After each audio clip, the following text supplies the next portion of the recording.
Good evening and welcome to Gunner Shot. Here we go. Uh, and that's Mr. Shreyar. Mr. Shreyar, please lead on. Namaskar. Thank you so much. This is a joint production of Gunner Shot and P Gurus. And actually, I'm just joining in as a guest host because General Ravi Shankar has done all the hard work. All I did was to bring myself here.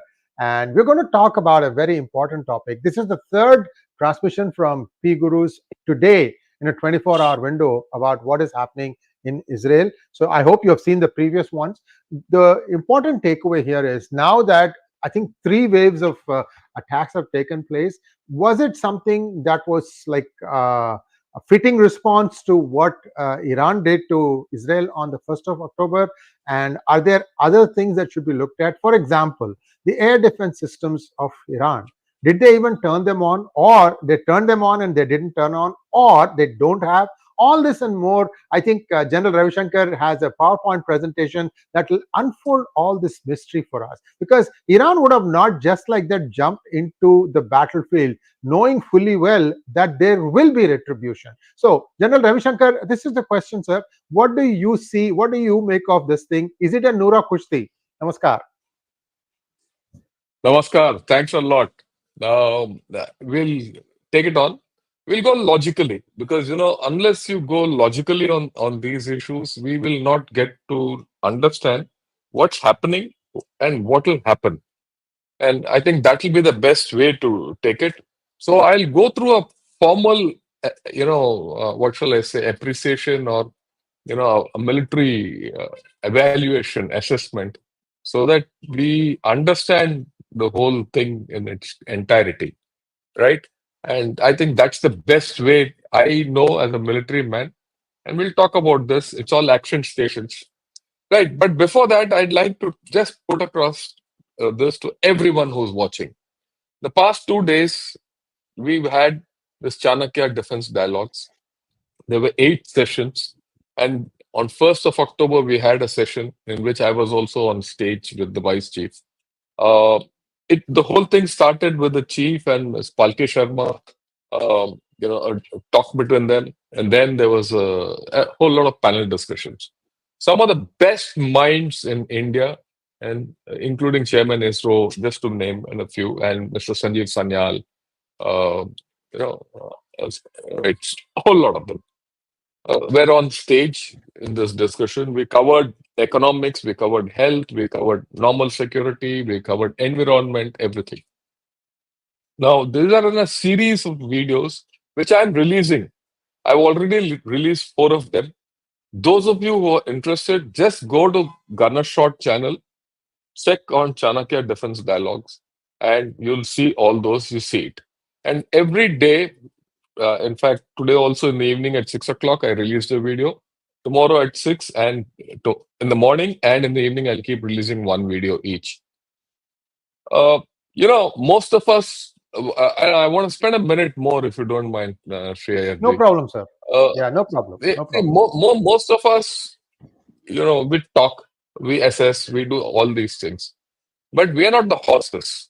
The horses are those people who are on stage, those who are in power. And it'll be worth your while to understand what Indian defense is thinking, what Indian polity is thinking, and what the actual story is happening. That's important. Like our ex-foreign minister, Kamal Sibal was there. And Mrs. Ruchira Kamboj, who was a permanent rep to UN, she was also there. I'm just giving you a few, I'm just throwing a few this thing, plus a host of retired generals, ambassadors, and top guys. Right? So that's where it is. So with this now, I'll get on to, the actual thing which we've been, looking forward to for the evening. Okay. Now let's look at this retaliatory attack of Israel on Iran. It opens a new conflict, and it actually this whole conflict has entered a more dangerous phase, and it's going to be long. That's the first thing. But what's happened today? It's just stopped short of a all-out conflict, all-out war. I think USA has fixed the match to some extent, but there are certain issues. right? There are certain issues I must put across. This is the first time Israel has publicly acknowledged a military operation inside Iran. So far, that has not happened. So now, officially, there's a conflict between Iran and Israel. It's now more between Hezbollah, AAO, all that nonsense. And this is also the first time that Iran has been attacked since the Iran-Iraq war of the 80s. It's a big thing for Iran. It's nice to say I'll do this, I'll do that, but it's a big thing for Iran. Understand that. Okay, now this is a complete hybrid war which is going on. What is hybrid? Part conventional, part unconventional, part terrorism, part everything. So that's hybrid. Okay, let's go one by one. What's happened? Attacks in Hamas, on Hamas in Gaza are continuing every day. There's some casualties. Hamas has not died. They're still resisting. They're still firing rockets into Israel. So that action is going on. It's just that they're moving from north of Gaza to the south of Gaza. Yesterday they were firing at Khan Yunis, which is southern or central, south central part of Gaza. Then the Houthis are still active. Few days back, then no, they hit one of the vessels which were going, and notwithstanding the fact that USA has carried out a major attack on Houthis, right? Using B 52s and B 25 bombers for the first time, and which flew from USA to attack them. This happened last week sometime. Okay. And then, of course, the ground attack in Lebanon is underway. We'll touch upon all these a little later. And then, of course, the airstrikes on Iran, which were conducted today. I mean, if you just focus on Iran, you'll lose the whole picture. Okay, that's the point. Now we let's roll back. Iran's missile attack on Israel, which we did on 1st of October, did cause some damage. It's now coming out to their air bases and all that, but not much. But it did cause. Earlier, it was thought there was no damage, but it did cause. So we were all wondering what will Israel's response be. And there was, intense diplomatic activity from in the past 3 weeks to prevent attacks on Iran's oil and nuclear facilities. Because if that had happened, your complete energy balance in the world would have gone for a toss, and Iran would have probably attacked the Gulf kingdoms around, and you would have gone into a tailspin. Right. One important thing has happened though.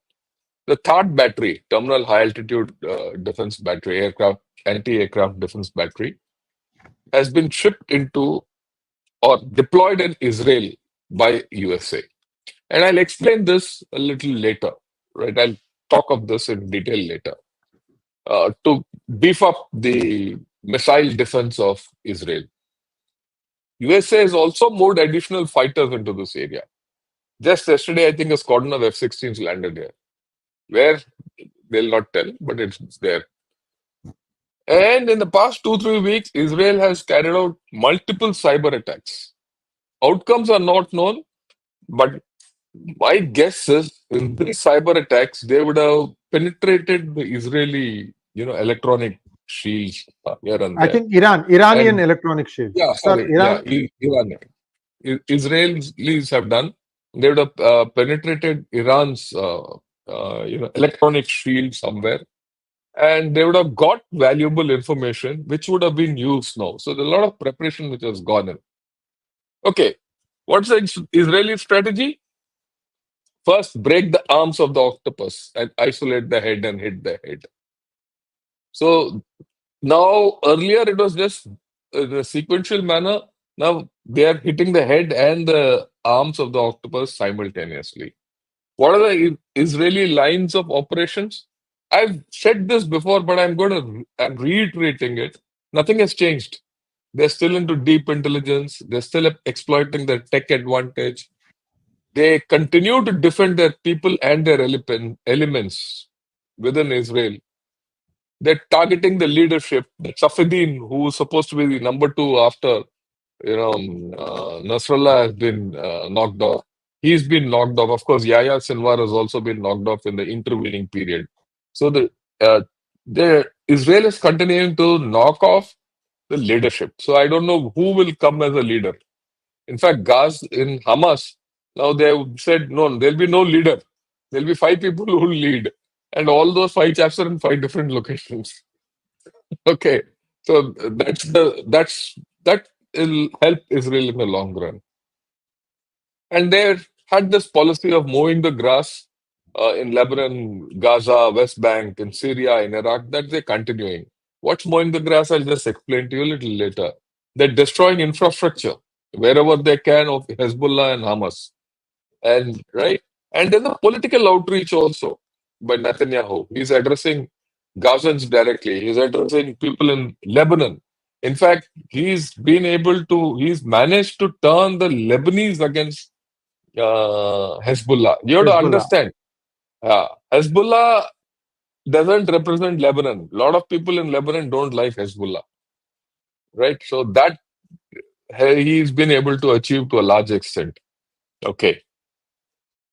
Now, these are the options which we spoke of when we did the thing with Shreya last time. Okay. All of these options, the targeting the nuclear sites and oil, these two options are out. They've been red carded by the whole world and Israel. Sorry, USA. So Israel has to look at the other options. So it's continuing its ground offensive in Gaza and Lebanon. There is pressure on all the militias, including those militias in Syria and Iraq. They're eliminating leadership. They're attempting regime change in Iran. Whether they'll be able to do it or not, we'll see. Right? And they're targeting key and military infrastructure in Iran, like they've done, and anywhere else. Okay. Now let's see what's happening in Lebanon. There's a ground offensive go from the south. It's making very slow progress. If you see that belt in blue, that's all they've been able to get hold of. Why? Hezbollah is giving in a good fight, and they're making life difficult for Israel. There are strikes going on in Beirut, and they're carrying out targeted strikes on Beirut. And on the north, they're carrying out strikes on weapon transfer facilities. Weapons are being transferred by Iran through Iraq and Syria. And just outside Lebanon, they have some depots, shippers, and all that. So those are also being taken out. So the weapons don't come into Hezbollah. So all these actions are going on almost on a daily basis, right? I just thought I'll put across how tough the whole situation is for. Yeah, please. Yeah. Yes, So, sir. You General wanna? Ravi Shankar, General Ravi Shankar, a couple of questions. I'd like you to Yeah. go back to the thing where you showed the Houthis and a few more slides back, sir. Back, This one. back. Yeah, this is the one. Yeah, this is the one. This is the one. Yeah. Now, Yeah. Go. Yeah. Stop right here, sir. Please. So, Houthi is still active. Houthis are not running Yemen, to the best of my knowledge. They are not in power in Yemen. They are just a group, just like Hezbollah is in Lebanon. And if the Iranians stop supporting Houthis, do you think they can still be a powerful No, no, that's out of force? question. The point is the Houthis control 50% of Yemen today. There's a civil Okay. war going on. It's 50%. They control a couple of ports. They control oil also in Yemen. But Iran is supporting them completely. If Iran doesn't support, naturally they will not. Houthis will start collapsing. So on that, there's no doubt. But then they see the Houthis won't give up in a hurry. Let's be very clear. No matter what you do to them, they've been getting bombed by Saudi Arabia and USA over the past 10 years. That they still are fighting. Okay, they don't mind cash. See, you must understand these chaps are fanatics to a large extent. They're a tribe. It's a fanatical tribe, so you will have problems. I mean, period. Right? So, any other questions on this, or should we go? Yes, well, just a request to all of our viewers. A couple of things you can do, viewers, for better viewability.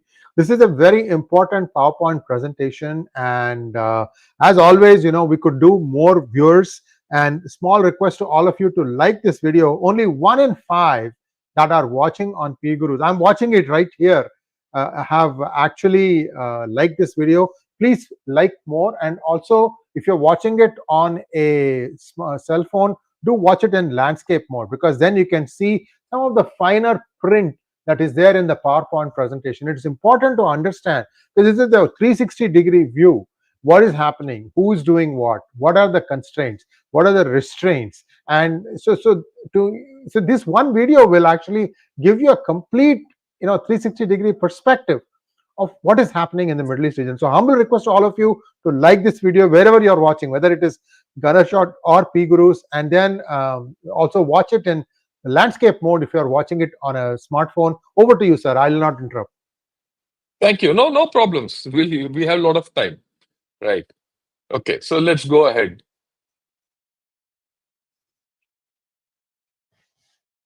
Yeah. Yeah. Let's go ahead.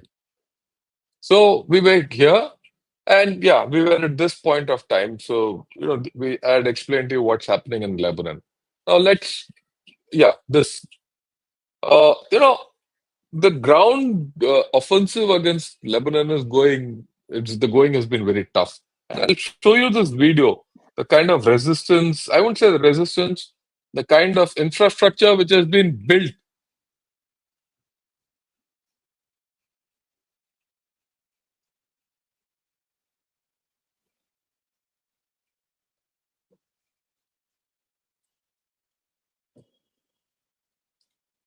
See the ammunition which is there, hidden by Hezbollah in houses.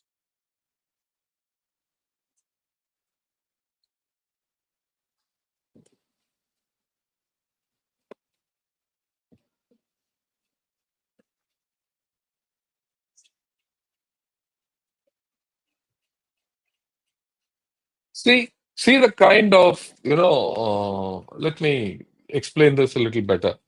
You see the kind of tunnels which are there, and see the kind of ammunition which has been stocked.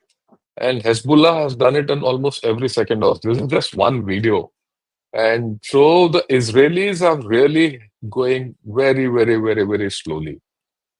And it's a smart strategy, because there's no point in hurrying and then regretting at leisure. Because then you'll find Hezbollah sitting behind you, coming out of tunnels and sniping at you. So they're doing almost a house to house clearance. And that gives Hezbollah time to react from the rear. So it's going to be a very, very deliberate operation. That's why when you say mow the grass, you have to slowly mow the grass. You have to keep cutting, and keep making space, so that those areas where all these tunnels and all are, cleared off, they will not, these chaps won't come back. Okay. Now let's get back to this presentation, and let's now focus on Iran. Okay, look at the ranges from Israel. You know, average range is about 1,000 miles. That's about 1,600 kilometers. Max is about 1,500. That's about 2,300 kilometers. Now, no normal aircraft can go there. You have to do air-to-air refueling.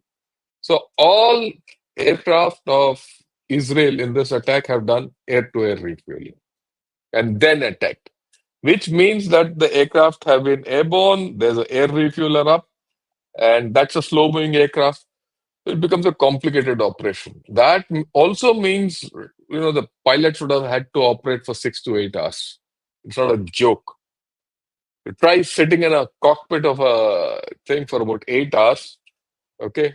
You understand how difficult it is. So it's a tough operation which the Israeli pilots have done. Okay, right.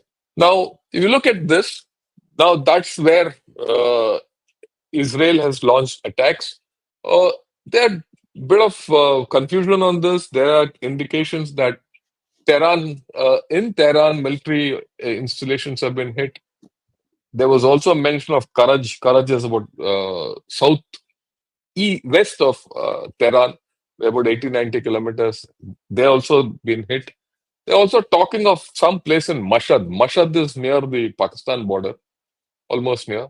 So they've been hit. So we don't know the exact thing, because Iran has not come out with it, nor has Israel said anything.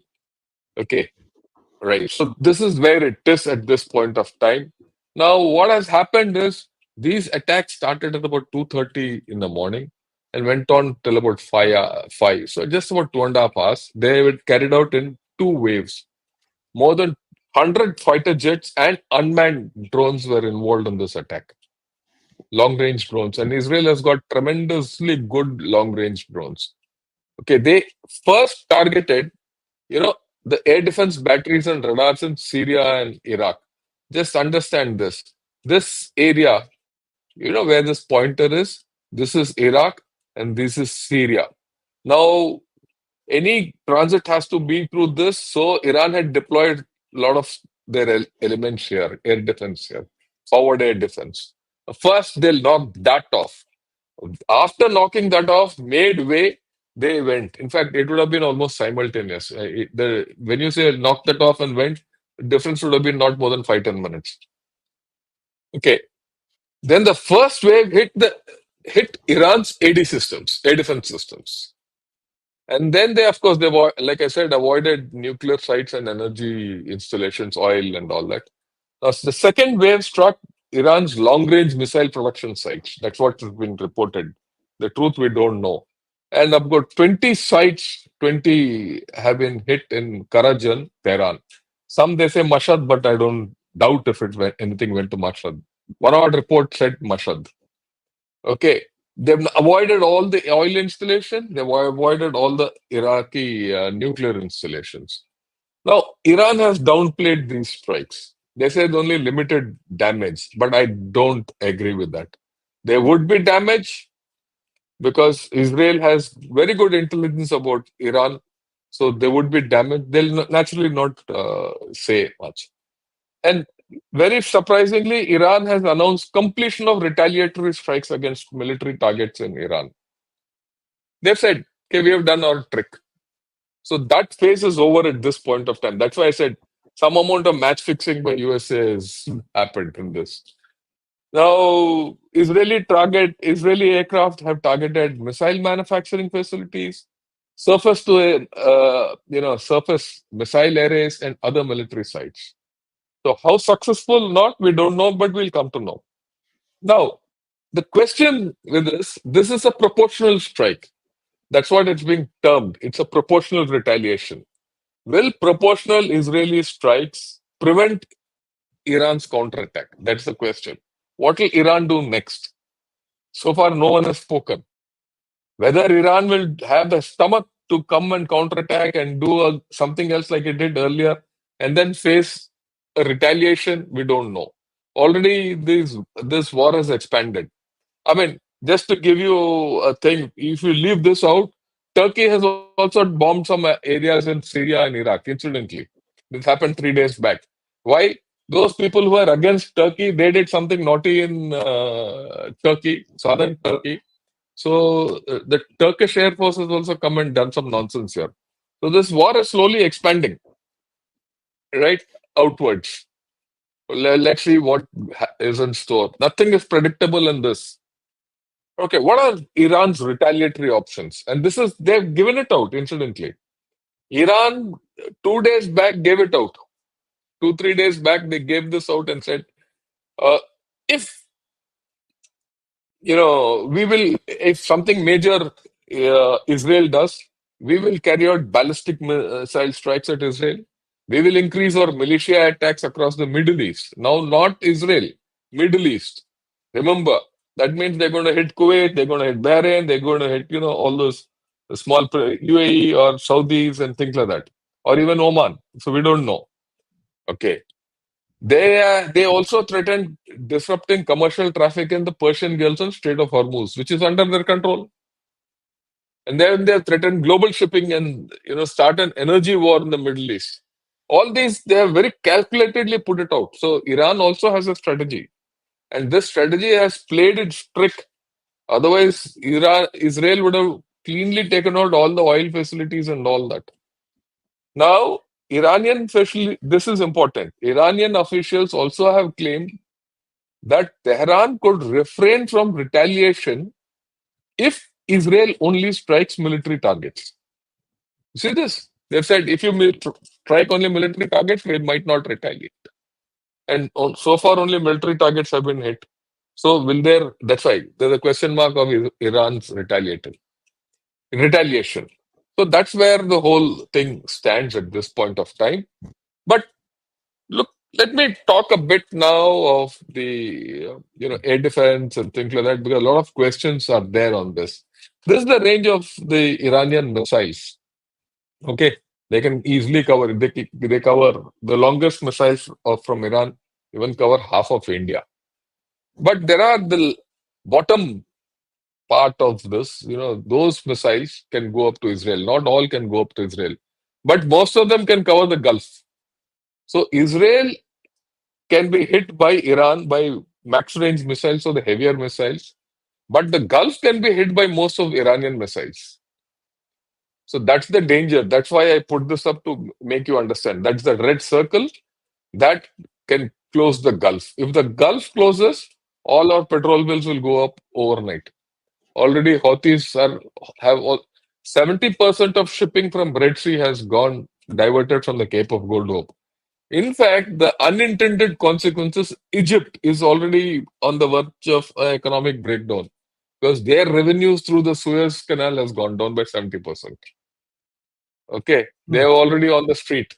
So there are a lot of consequences. Now, if they are, will Israel join this fight to clear out Houthi Shootis? We'll see because they are getting affected. So the whole lot, and also the North African countries, they'll also get affected soon. Okay, now this is Israel's air defense system. Okay, you see what is there in red here. This is the Iron Dome range. This is THAAD. Okay, that's up to 200 kilometers. And this is David Sling.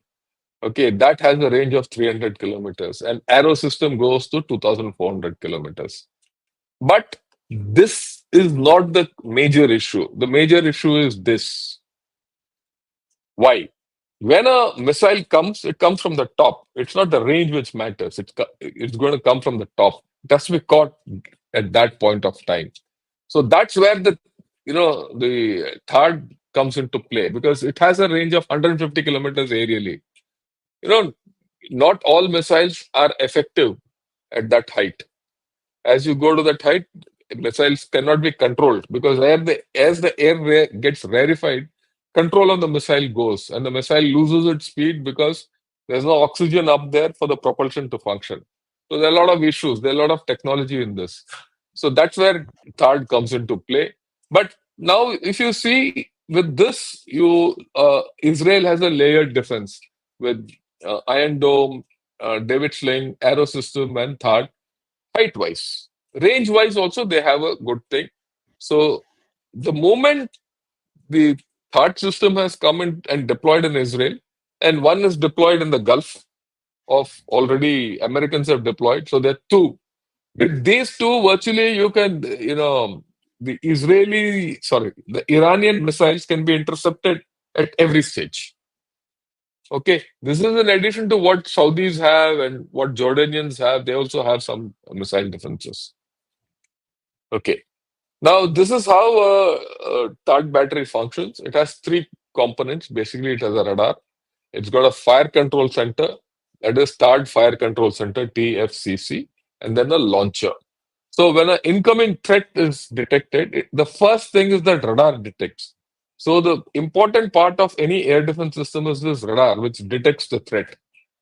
Okay. And then the fire control system takes over and it assigns the whole thing to a launcher and the launcher fires, right? This is the broad idea of thing. It's all automated. It's all high tech stuff. Everything. I'll not go into it. I hope I made the thing clear. If someone has a question, we'll come back to it later. Now, just for ideas, each third battery is made of 48 interceptor missiles. It's got six truck mounted launchers. Okay. So, six truck mounted launchers spread over an area. So, area coverage it gives. All these launchers need not sit at one place, they can be kilometers away. But the fire control system is centrally located like a nervous system, center of a nervous system. Radars thrown out.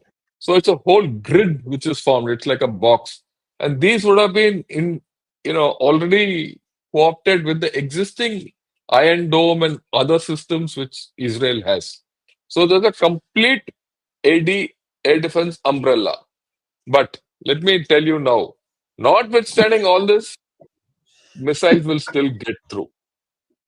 If you expect missiles and aircraft not to get through, forget it. Okay. It's got six strong truck mounted launchers. It has a radar, a command and control platform, and about 95 soldiers to a battery. Now, the thing about THAAD is there is no warhead on the missile. It destroys the missile, it destroys the incoming missile by actual kinetic kill. It hits the missile and kills. Now, there's an important difference between this and the S-400, which I'll explain a little later after this. There are 9 active THAAD batteries in the world. 2 are in the Middle East, one is in South Korea, one is in Guam, and the 4 or 5 others, I don't know where they are. They must, they would be there within USA also. After all, USA also needs it for its own mainland defense. Okay. Uh, Now, just to give you an idea about the S400, if you go into it, please look at it on a laptop, like what Mr. Shreya said. This whole story is best viewed on a laptop, fully enlarged, then you'll get the actual thing. See, the difference between THAAD and S400 is the THAAD has only one kind of a missile system, which is an anti-missile system, right? And that's all. And it can hit a height of 150 kilometers. Whereas the S-400 has 4 types of missile systems for, UAVs, fighter aircraft, normal aircraft, and missiles, incoming missiles.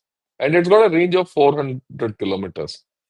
And it's got otherwise setup wise, it's got a radar, it's got a fire control system and all that.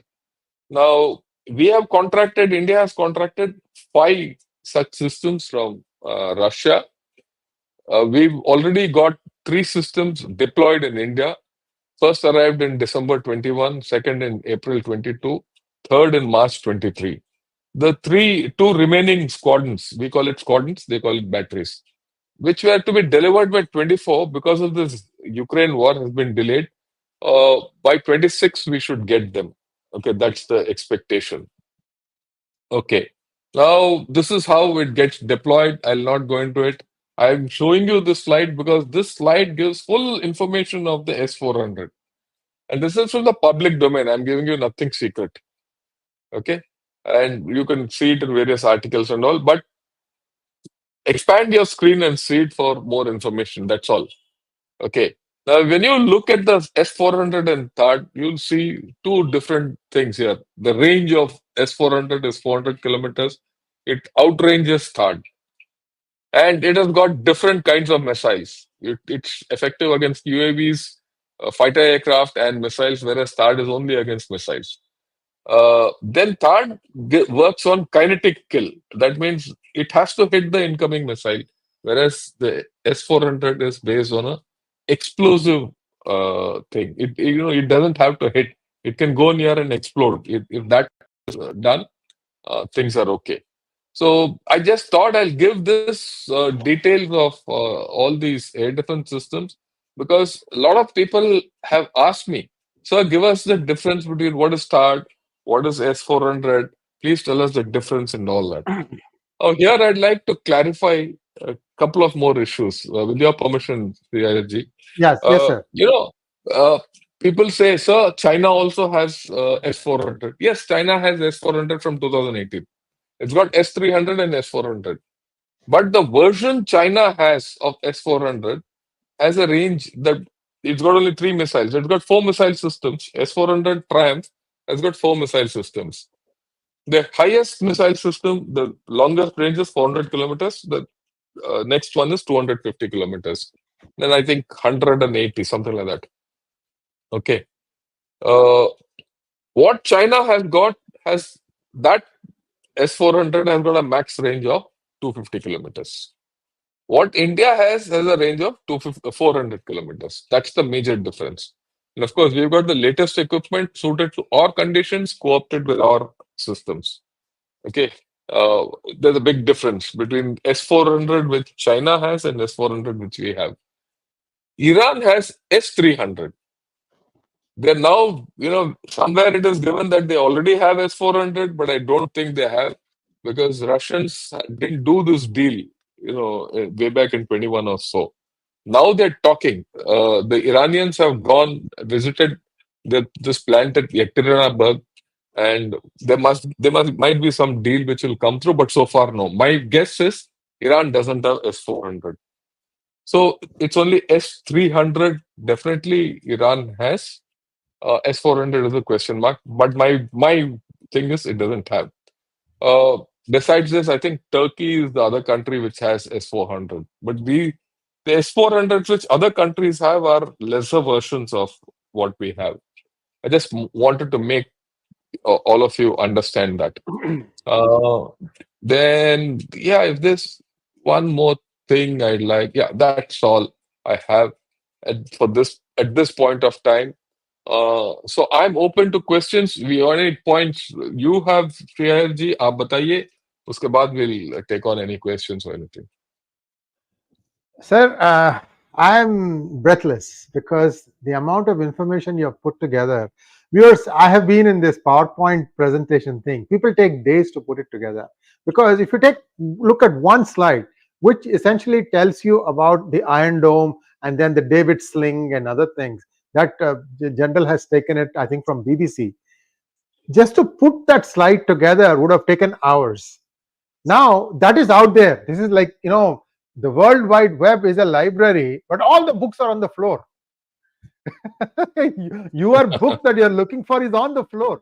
You have to find out which part of the floor to look, how to look.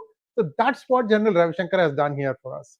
This 36 minutes spellbinding presentation is one for the ages, because I'm sure many of us are curious about all these things. Because in a television program, if you're watching it, the poor guy gets 90 seconds to make his point, and by the time they figure out the acronyms, the time is over. So you need a treatment of this depth, and you need so much time to do that. So sir, I'm very happy that you chose P Gurus as your partner to share this information, because this is worth its weight in gold. My honest, unabashed opinion, admiration for what you have done here, sir.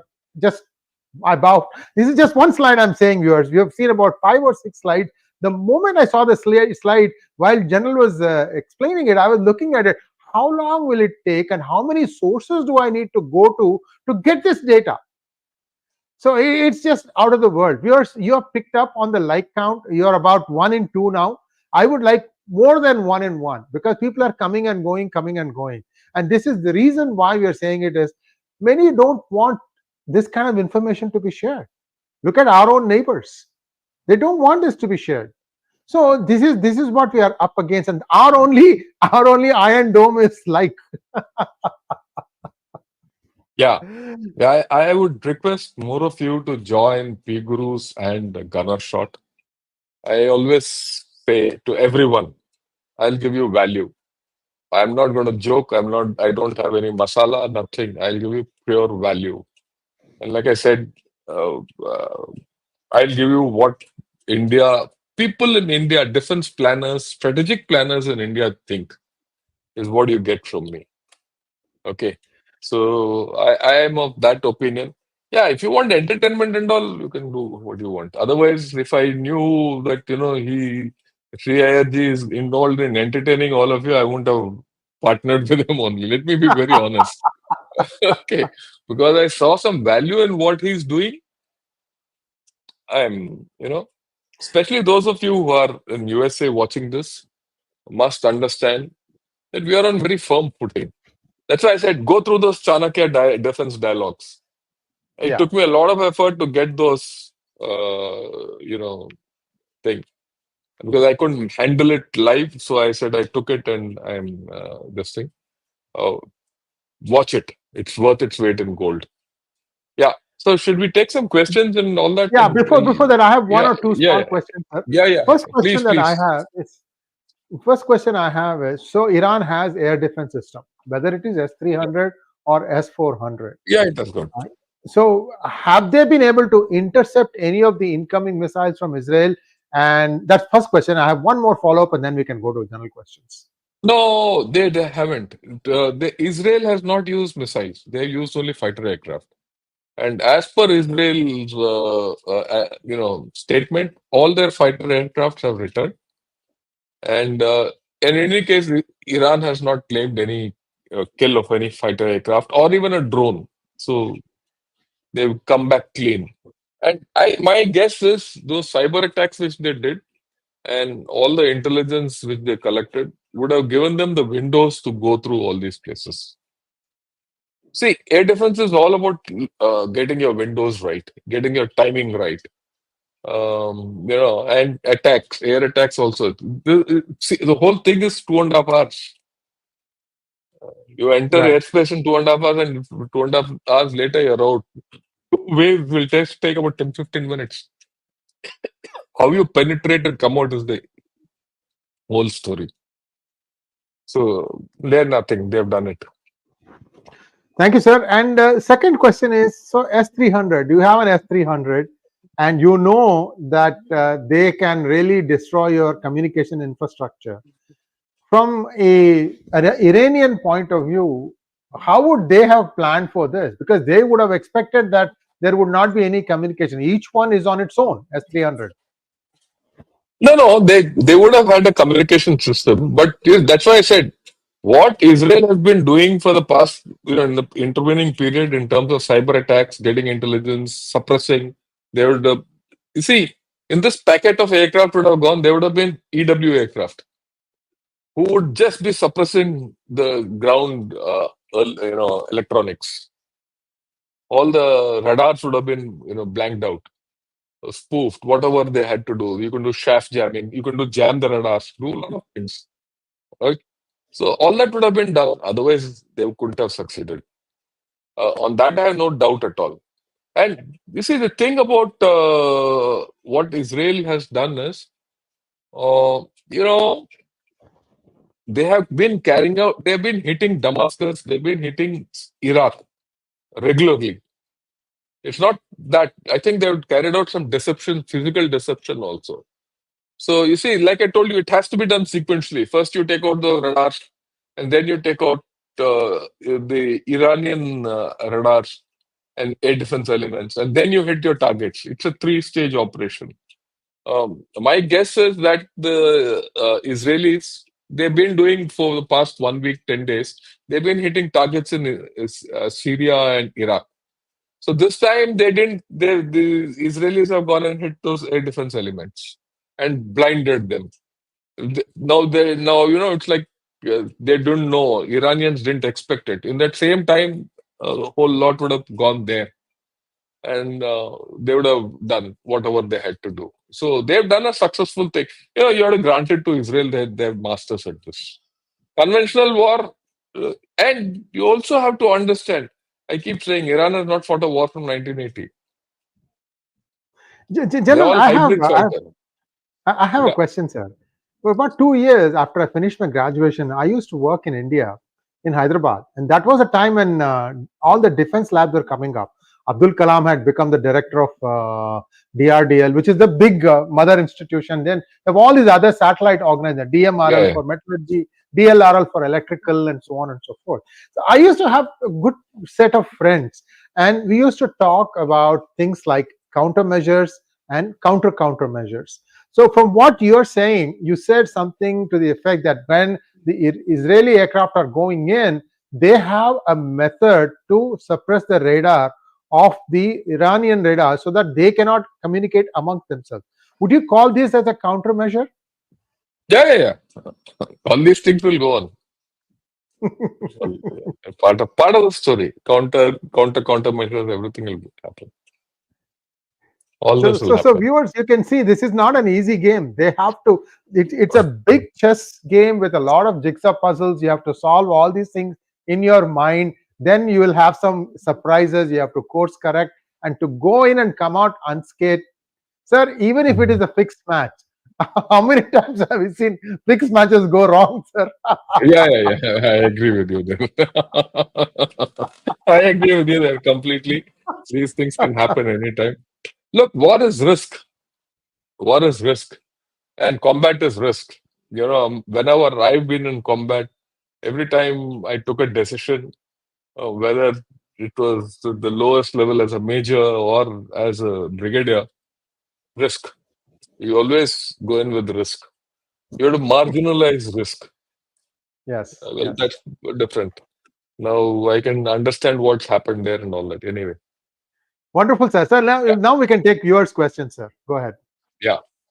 Um, yeah. Any consequences for Arya and Tata Batai? Looks like she was used as a useful idiot to confuse Iran that Israel will need to replan before attacking. Look, these games go on, Partha. There'll be decoys, there'll be spies. All these people will continue. So this is a game, right? And it's dynamic. So don't get too worried about all these things, right? What consequences happen? Who's bothered? They're all expendables. Mukund Rao, thanks a lot for your super sticker. So honored. And so is Geeta Ahuja. Thanks a lot again, madam. Yeah. Just let me see if there are any questions which are, you know, right. There are some unbelievable comments. Yeah. With the fixed match played to perfection between Israel and Iran and the temporary cessation of direct fighting over, are we looking at a more serious conflict in the future between the two? I think so. Uh, Completely. They will be. Don't be this thing. This fighting with Hezbollah is only getting tougher and tougher by the day. Okay. There's going to be problems. There are going to be problems in Gaza. And Israel is very clear that it has a window till the first week of January. Once the new president comes into play, uh, things might change. So we don't know how things will go. Right. So that's how it is. You want to add anything, please? Uh, no, there are a couple of comments very interesting. One person says, "Are you serious? This is the propaganda of the highest order. Even Israel isn't claiming all the things that you are claiming." I find it amusing. Listen, I mean, this is what it happened. This is what it takes to fight a war that far away. I mean, what has the general said there that is not true? Where's that comment? Let me put it up. Ah, yeah. Oh, just about this one, sir. Just about this one. Yeah, The yeah, one that we yeah, have. yeah, yeah, yeah. There you go. Yeah, yeah. Are you serious? This is propaganda of the highest degree. Even the Israelis say they did nothing. No, they have. Israel will never talk of it. All this is analysis has come out. Incidentally, 50% of what I've spoken, go and see New York Times, it's there. The other 50% is what I put in with my experience. 50% of facts which I put across to you are in New York Times. You know that picture with that arrow shown and all is straight out of New York Times. Okay? So you go, the New York Times covered it minute by minute. So that's how it is. Yeah. So it's not a, See, it sounds yeah, easy when somebody explains it to you in the right sequence, okay? But it's not yeah, so easy. I'm telling you, putting together some of these pictures, you have to give enough data, but not too much. You have to give enough clarity. At the same time, you need to have something for you to explain and expand around that. So it's not easy. Go ahead, sir. yeah, yeah. Karthikeyan has a question. How long can Israel continue this war with Iran? Because Iran has access to missiles with low per head cost than Israel, even though the quality may be inferior. Look, this is a game, okay? All nations have to carry on. What Israel's stamina, we don't know. How far will USA support Israel? We don't know. Right? The day USA cannot support Israel, they will tell Israel to back off. They'll do something. So there'll be some peace deal, and that's how it is. That's how these games go on. But having said this lower per head cost and all this, please remember Israel makes it for themselves at the least cost because They have their own technology, they have their own manufacturing. They're self-sufficient in this.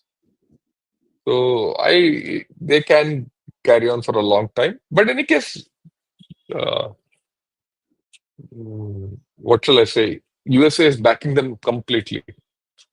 Okay. Then the Lieutenant General and Shreya, this presentation was fantastic information. I appreciate the time and effort. Thanks a lot. So yeah, uh, yeah, they are an offensive mission. We Indians always think of defense. Look, you, my dear friend, you can think of yourself as defense. I am not. I am not a defensive man.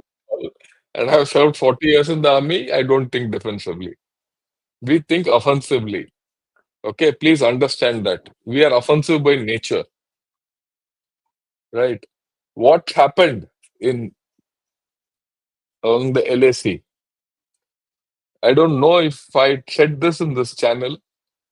4 years back, when when the Chinese came to the LAC, a lot of people said, "Sir, will they come back?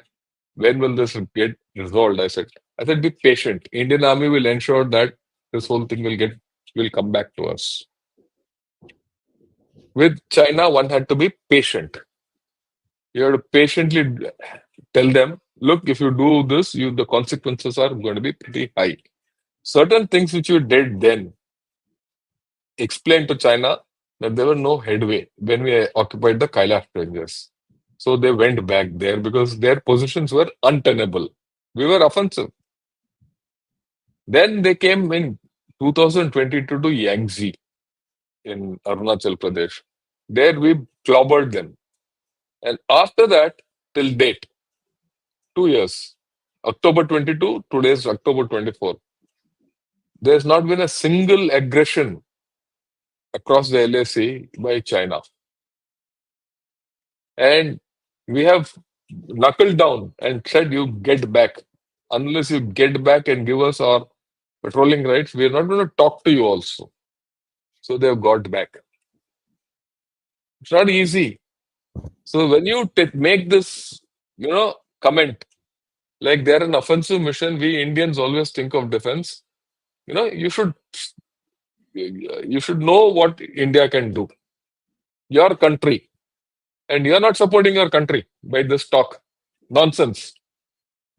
I must General, tell I have you this. one. Yeah, let me General, I have. finish. Yeah, please. We are the only country which has pushed China back thrice in the past 4 years.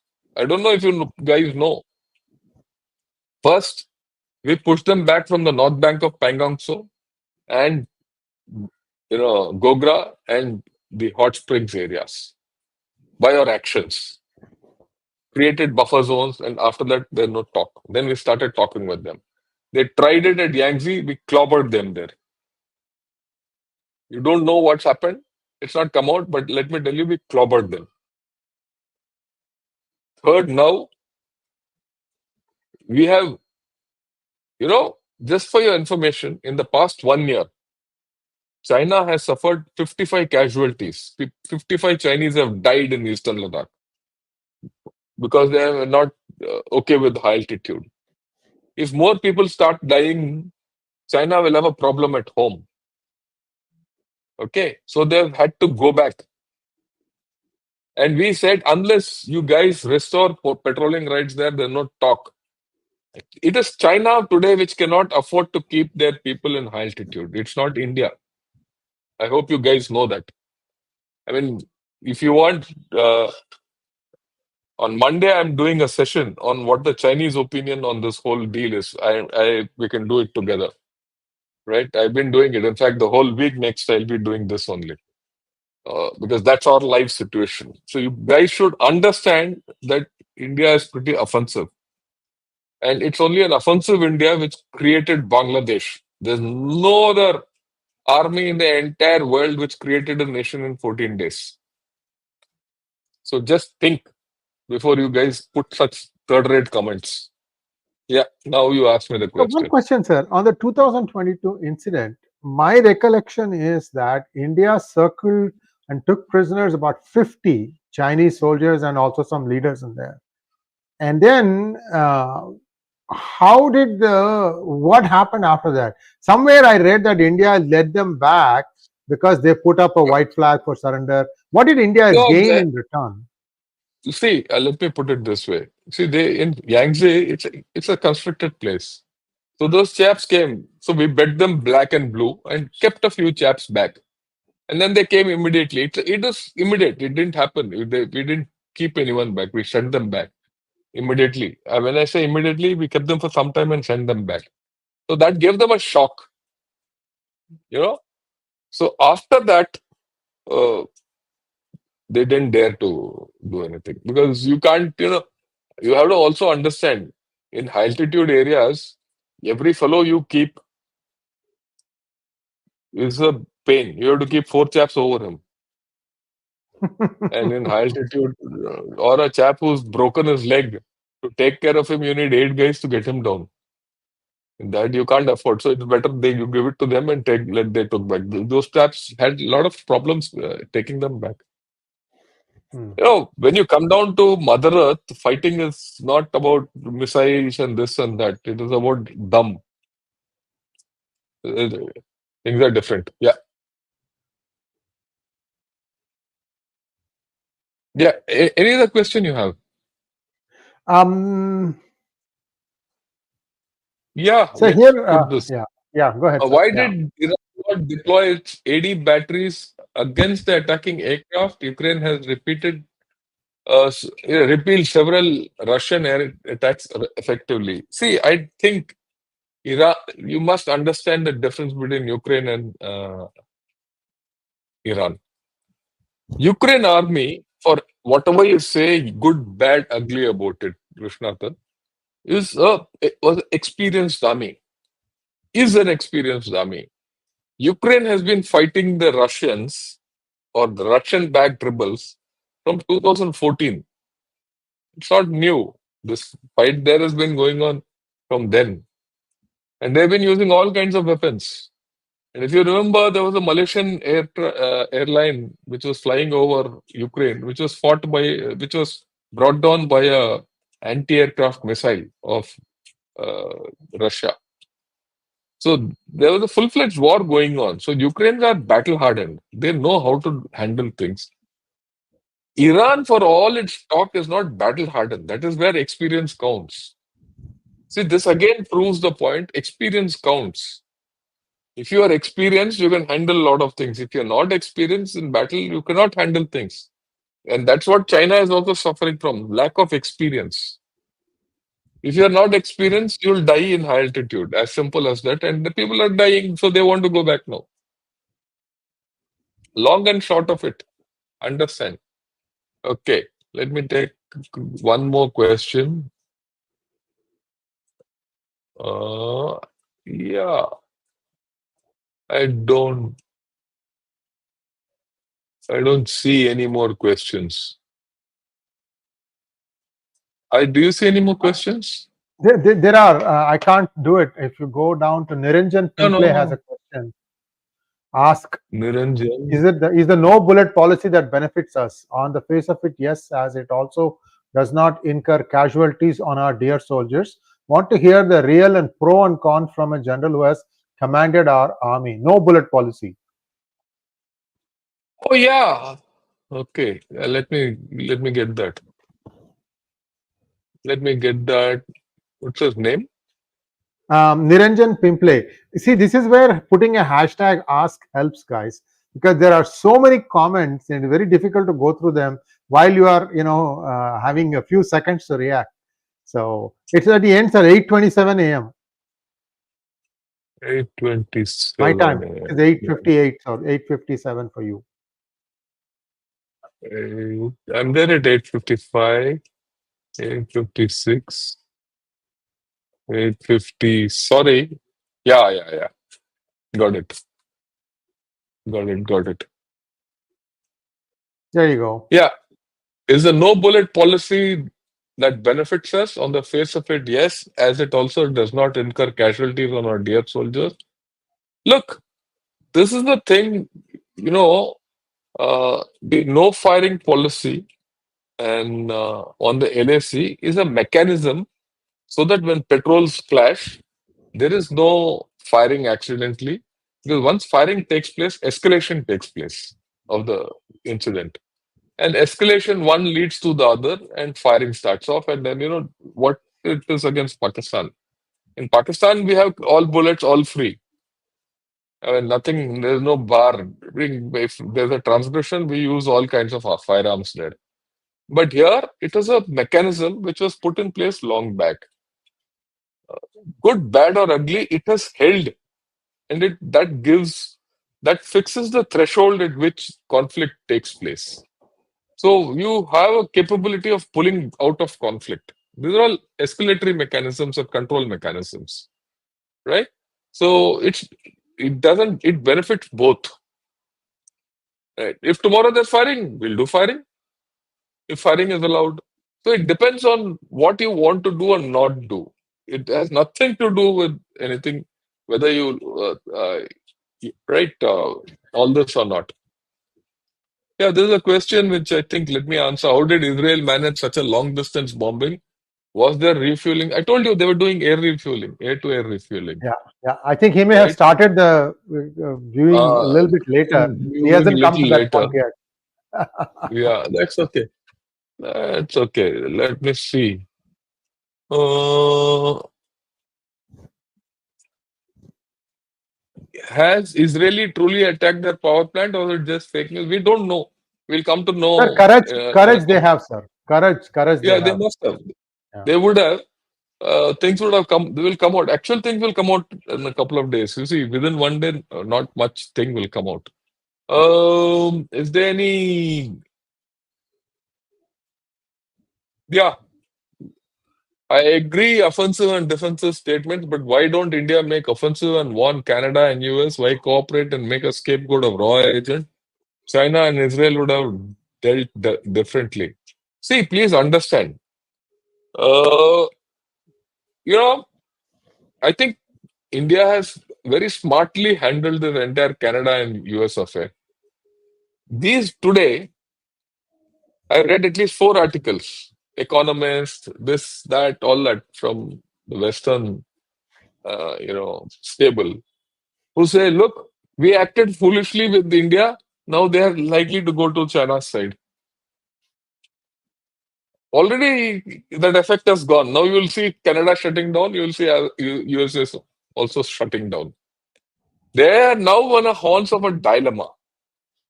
Okay, you have made good with China, and now they're worried. What if tomorrow China and India become friends? What if Russia, India, and China become friends? That's what Russia wants.